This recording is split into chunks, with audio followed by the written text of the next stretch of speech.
Hi guys, welcome to my channel, Neurodivergent. My name's Jen, and on this channel, I make content about being a neurodivergent female diagnosed with autism and ADHD. Today, we're going to talk about memes, and fun fact that you didn't ask for, meme is short for mimetic, and it's actually anything that goes viral regardless of accuracy. Memes can be awesome. They can relay our secret idiosyncratic thoughts and behaviors in such a relatable way that it's almost scary. But they can also spread misinformation in perpetuity. I was inspired to do this video because of a post I saw in one of the neurodivergent Facebook groups I participate in. One of the members there shared an exchange they had after reposting a meme about neurodivergence to their own page. And that exchange went a little something like this. The meme goes, ADHD. I can't remember where I put my phone. Husband, I'll ring it for you. Autism. Oh, it's on silent in case someone calls. I feel you, meme. I feel you.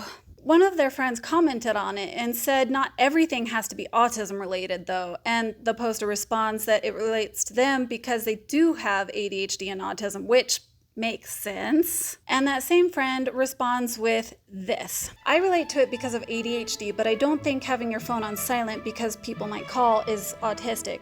I face this exact scenario all the time. I'm not saying that's not valid for someone who does have autism and ADHD, but just because you do something doesn't make it autistic or ADHD, if that makes sense. I see a lot of stuff online I can relate to that sometimes I think people, not saying you, end up self-diagnosing because they can relate. Whew, there is a lot to address here. Now, while this meme did give me the idea for this video, its contents aren't what we're going to focus on. What I do want to address are the several points this exchange brings up, as well as the online meme culture in general. Honestly, I feel like there's so much going on here that I almost don't know where to start, but I suppose I'll begin with the topic of human traits not always being autistic or ADHD traits, because they're right. Many of the traits of autism and ADHD are normal human traits that every human on the planet has experienced at some point in their lives. So you can see how this can cause a gray area of confusion for many people if we're just looking at the traits on their surface. There's a concept out there called reductio ad Hitlerium, or what I like to call Hitler had a dog. It's an association fallacy which is often used in an attempt to invalidate someone else's argument on the basis that the same idea was promoted or practiced by Adolf Hitler or the Nazi Party. Now, because Hitler had a dog, does that mean everyone who has a dog has eugenic, world-dominating ambitions they plan to put into practice? Obviously not. But that's exactly what the reductive nature of association fallacy presents. If Hitler had a dog because he was going to somehow use that dog in his agenda, and dogs had a strong use for such atrocities, then maybe we could make that association, but that's not the case. Most people have dogs because they want a furry four-legged best friend, and not because they're genocidal maniacs. Now you cat people. In a similar manner, outside observers may view our desire to share idiosyncratic traits that do stem from our neurodivergent brain wiring as us engaging in similar reductive reasoning. I forgot why I walked into this room. I burned dinner. I forgot to take my clothes out of the dryer again. Well, I must have the ADHD. Or I'm sometimes socially awkward. I don't like my food to touch on my plate. I have a favorite coffee mug I drink out of every day. All right, time to go announce to friends and family that I got the autism. But it's not the traits themselves that make a person autistic or ADHD. It's the underlying cause. People who aren't neurodivergent have probably experienced all of these things, but for very different reasons. Did you forget why you walked into a room because you got a really important phone call that distracted you? Or did you forget why you walked into a room because your brain is constantly cluttered with irrelevant information, which leads you to forget why you were taking any action on an almost hourly basis? Did you burn dinner not because you forgot about it, but because you were trying to manage too many steps in the recipe all at once and didn't have any help? Or did you burn dinner because you stepped away for 1 second, saw a shirt laying on the couch that has a hole in it, so you decided to sit down, thread a needle, and start sewing it up, and your mind is now completely consumed with this new task like you never put dinner on the stove in the first place? Is that your favorite coffee mug because someone special gave it to you? Or Do you have a favorite coffee mug because the material it's made out of doesn't physically bother you like the material most other mugs are made out of does? The lip isn't too big or too small, and the size of the mug holds the exact amount of coffee or tea you have to have every morning so that the rest of your day isn't thrown off. And are you sometimes socially awkward because you're having an off day?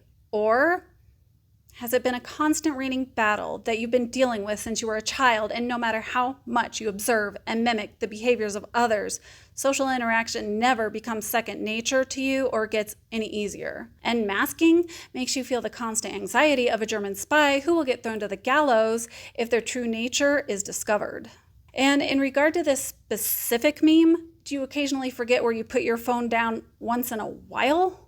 Or do you constantly misplace items on a daily basis because of extreme inattention? And was your phone on silent because your baby was asleep and you didn't want to risk waking them up?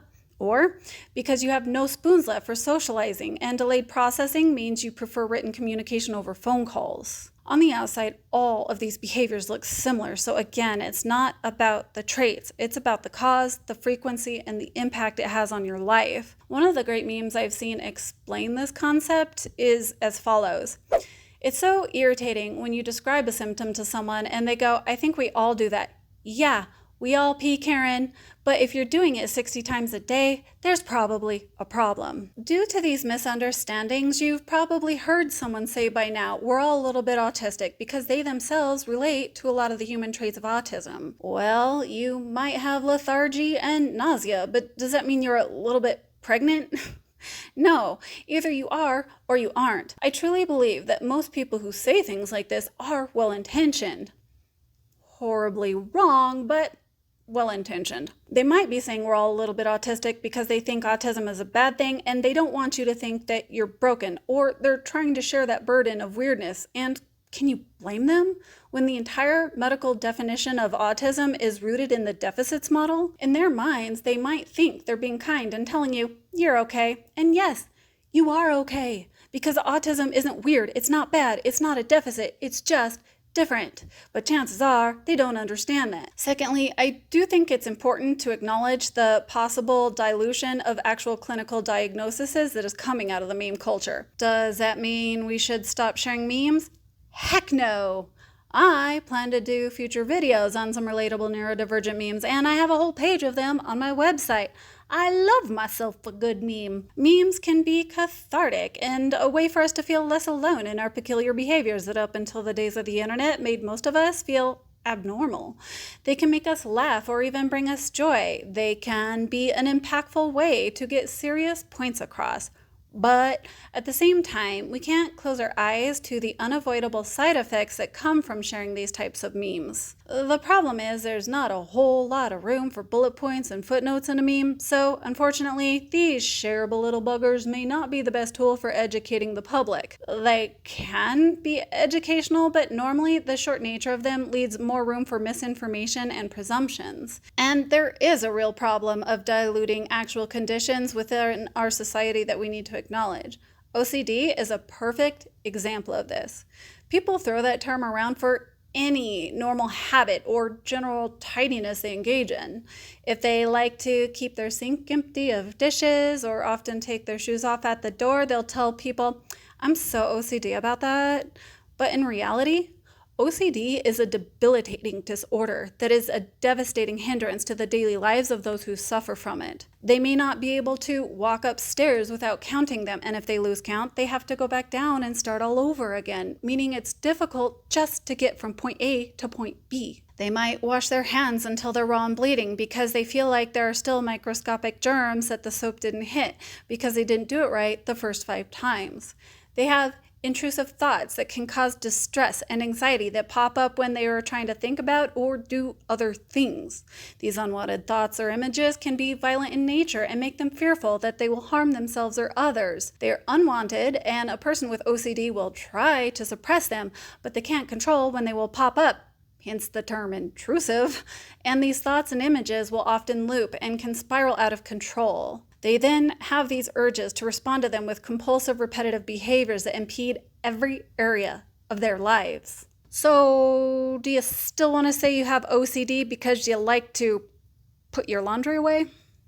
The exact same thing is happening with ADHD, and I'm starting to see it happen more and more with autism too. So you can see how watering down the true meaning of these conditions can happen when it appears that someone is reducing ADHD down to general forgetfulness or autism to social awkwardness. And as far as self-diagnosis goes, I can see both sides. Is this online culture of viral memes and TikToks leading more people to incorrectly self-diagnose, or is it leading to more people becoming aware of these conditions? Our understanding of both autism and ADHD and how it presents is like a living document, as we like to say in the legal world, because it's constantly changing and evolving. How we described both conditions 10 years ago was an entirely different animal to what it is today, and 10 years from now, our understanding of it will probably look entirely different again. I might get some heat for this, but that's okay because I like it spicy. But I do think there's a possibility that online content might be causing an increase in mental health issues where there may not have been some. But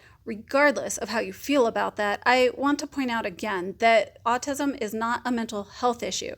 It's a neurodevelopmental disorder.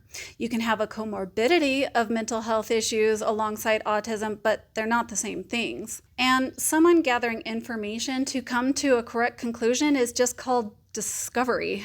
People don't spend months researching something they don't relate to. They also don't begin to make sense of years of their lives dating back to childhood if there was nothing there for them to make sense of. And oftentimes, self-diagnosis might just be the start or the interim to getting a formal diagnosis. People probably aren't basing their self-diagnosis solely on a meme without doing any further research. And if they are, I have a lot of questions for them. It's probably just more likely that these relatable memes might be one exhibit among many in their discovery journey. And finally, while situations like this may present a good opportunity to educate people, it's not a burden we should be carrying on our shoulders that we feel obligated to do. We have enough on our plates as it is, just trying to navigate life in a neurotypical world. We don't need to add to that by feeling such an enormous responsibility to educate the entire world about us.